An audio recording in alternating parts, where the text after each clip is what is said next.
Hi friends, अब हम देखते हैं कि डेसिमल को फ्रैक्शन में कैसे कन्वर्ट करेंगे। देखो, बहुत सारे बच्चे का भी कमेंट आया था कि डेसिमल को फ्रैक्शन में कैसे कन्वर्ट करेंगे। ठीक है, तो देखिए, मान लेते हैं कि आपको डेसिमल दे रहा हूँ 0.8 दे रहा हूँ, तो क्या कीजिएगा, जो डिजिट दिख रहा है आपको 8 दिख रहा है, तो आप सिंपली क्या करेंगे, 8 लिख देंगे। ठीक है, 8 लिख दिए। अब क्या कीजिएगा, एज ए न्यूमरेटर 8 लिख देंगे और उसके बाद यहाँ हॉरिजॉन्टल लाइन दे देंगे। ठीक है, अब डिनोमिनेटर की बारी आ रही है, तो क्या करेंगे, इस डेसिमल को हटाओगे। जैसे डेसिमल हटाओगे उसके बदले में आप 1 पुट कर देना। ठीक है, अब आप देखना कि डेसिमल के राइट में कितने डिजिट हैं, डेसिमल के लेफ्ट में, डेसिमल के राइट में कितने डिजिट हैं। तो अगर आप ध्यान से देखेंगे, डेसिमल के राइट में ओनली 1 डिजिट है, इसका मतलब 10 पुट कर देंगे। देखिए, 8/10 तो फ्रैक्शन हो गया, लेकिन इसे सिंपलेस्ट फॉर्म में करना जरूरी होता है। सिंपलेस्ट फॉर्म में क्या होता है कि जब फ्रैक्शन के न्यूमरेटर एंड डिनोमिनेटर का एचसीएफ 1 आ जाए तो उसे कहते हैं सिंपलेस्ट फॉर्म। तो यहाँ जब 8 और 10 का आप एचसीएफ निकालोगे तो आपका 1 तो नहीं आएगा, 1 से ज़्यादा आएगा। ठीक है, तो आप क्या करोगे, इसको एचसीएफ फाइंड आउट करोगे एंड देन उस एचसीएफ से इसको डिवाइड करोगे, या सिंपली जो था मैनुअली भी इसको डिवाइड कर सकते। कैसे, देखो, 8 और 10 ऐसा कौन सा नंबर है जो दोनों डिविजिबल हो जाएगा। तो देखो, 2 से डिवाइड करते हैं तो 4 हो गया, ये 5 हो गया, मतलब 4/5। अब 4 और 5 का जब आप एचसीएफ निकालोगे तो एक ही कॉमन फैक्टर आएगा, वह होगा 1। तो इसका मतलब 4/5 हमारा सिंपलेस्ट फॉर्म है। ठीक है, सेकेंड एग्जाम्पल देखते हैं, जैसे 0.75। तो इसको क्या करेंगे, सिंपली 75 जो नंबर है इसको लिख देंगे। ठीक है, अब इस डेसिमल को हटाएंगे, उसके बदले 1 पुट कर दिया। अब देखेंगे डेसिमल के बाद राइट में कितने डिजिट है, 2 डिजिट है, तो 2 0।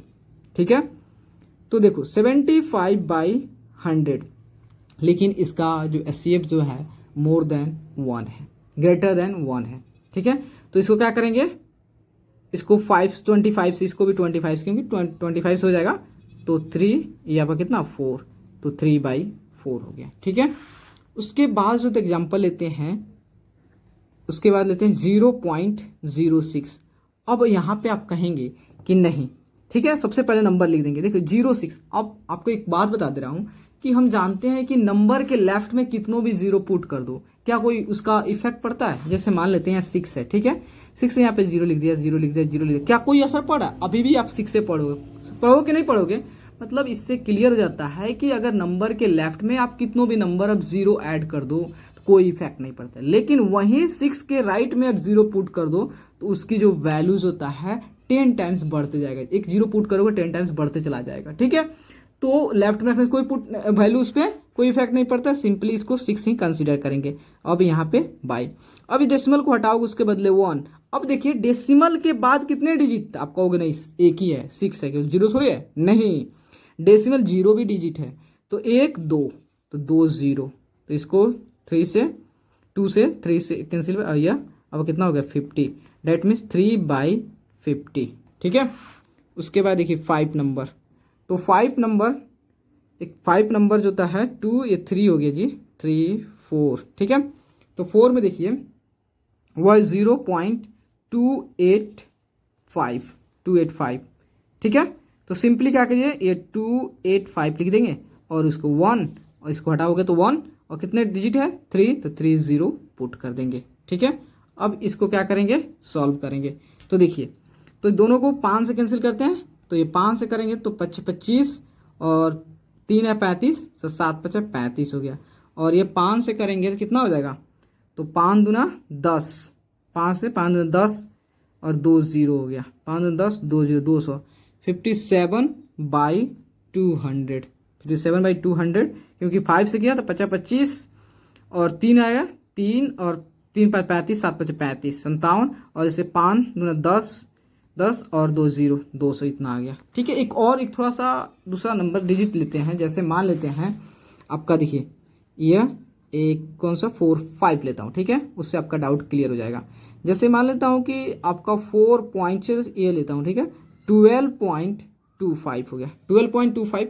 तो यहाँ पे क्या करेंगे, आप सिंपली जो होता है, जो भी नंबर लिखा होगा उसको आंख बंद करके विदाउट डेसिमल पॉइंट लिख देंगे 1225 लिख दिया। अब डेसिमल को हटाओगे, उसके बदले 1। अब डेसिमल के बाद कितने डिजिट है? 2 डिजिट है तो 20। यह वाला काउंट नहीं कर, डेसिमल के पहले है, हमने क्या बोला? डेसिमल के बाद, तो 20। ठीक है, तो 1225 बाई 100 हो गया। तो इसका देख रहे हैं कि यह सिंपलेस्ट फॉर्म में नहीं है, तो उसे क्या करेंगे आप एचसीएफ निकालेंगे और जो भी एचसीएफ आएगा उससे क्या करेंगे, दोनों को डिवाइड करेंगे या मैनुअली भी डिवाइड कर लेंगे और लास्ट में चेक कर लेंगे क्या उसका एचसीएफ 1 है, तो इसका मतलब सिंपलेस्ट फॉर्म में है। ठीक है, तो देखिए 5 से करता हूँ तो कितना हो जाएगा, तो 5 दूना 10 और 5 10, 5 दूना 10 हो गया, 1 0 20। ठीक है, बीच पे से है। उसके बाद इसका 5 दूना 10, तो 10 दो कितना हो गया, 2 और 2 22, तो 5 चौका 20, 2 आया 25 है, तो 50 25। तो आपका 245 बाई 20, अभी भी सिंपलेस्ट फॉर्म नहीं क्योंकि दोनों 5 से डिविजिबल है, तो 5 चौका 20। ठीक है, उसके बाद यह कितना हो गया, 5 चौका 20 और 9 पचे 45, तो 49 बाई 4 आ गया। ठीक है, कितना ईजी है। तो अगर आपको वीडियो अच्छे लगे और आपके लिए अगर हेल्पफुल है तो प्लीज़ चैनल को लाइक एंड सब्सक्राइब प्लीज़ ज़रूर करें, क्योंकि आपका like and subscribe he motivate करता है। Okay, thank you friends.